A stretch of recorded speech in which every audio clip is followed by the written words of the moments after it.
Hello, I am Senator Gail Davenport, representing Georgia Senate District 44. The 2022 general election is here, and I want to take a moment to discuss the attacks on voting rights and the intentional increase in voter suppression.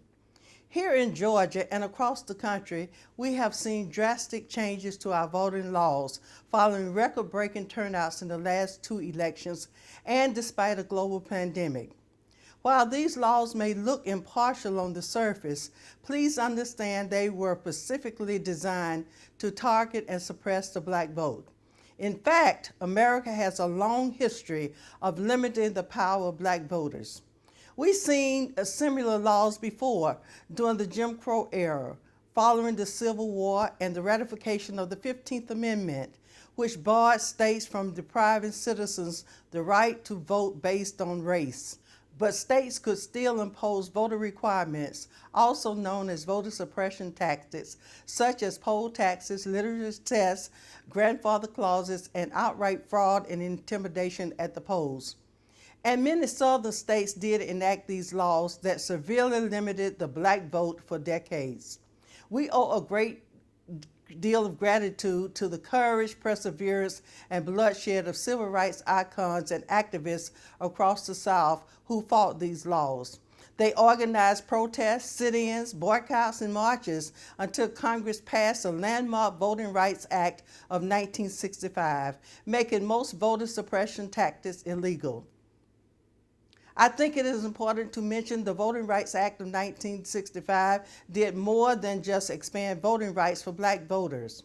It also expanded voting rights and access for elderly voters, voters with disabilities, and voters with limited or no proficiency in English. Later, the motor voter law would make registering to vote easier for all voters, as citizens were allowed to register when applying for driver's licenses and at offices offering public assistance. Despite this progress, the Voting Rights Act also reignited southern states to increase their efforts to keep black voters from the polls. Today, it has been nearly 60 years since the passage of the Voting Rights Act, but our fight is greater than ever. In 2013, the United States Supreme Court dealt a significant blow to the Voting Rights Act by overturning the section that requires states to submit proposed voting rights laws to the United States Justice Department for preclearance. This section of the Voting Rights Act was crucial to protecting voters in states with a history of race-based voter suppression. Since this reversal, new anti-voting laws have emerged, and states and local officials continue to erect new barriers to voting.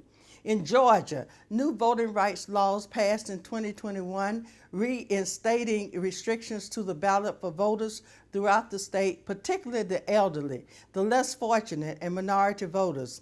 For example, we know that long lines to vote are more often in black and brown communities. It is now a misdemeanor in Georgia for anyone to give out food and water within 150 feet of polling locations. Georgia's new voting law also shortens the absentee ballot request period and add new strict ID requirements for absentee ballots.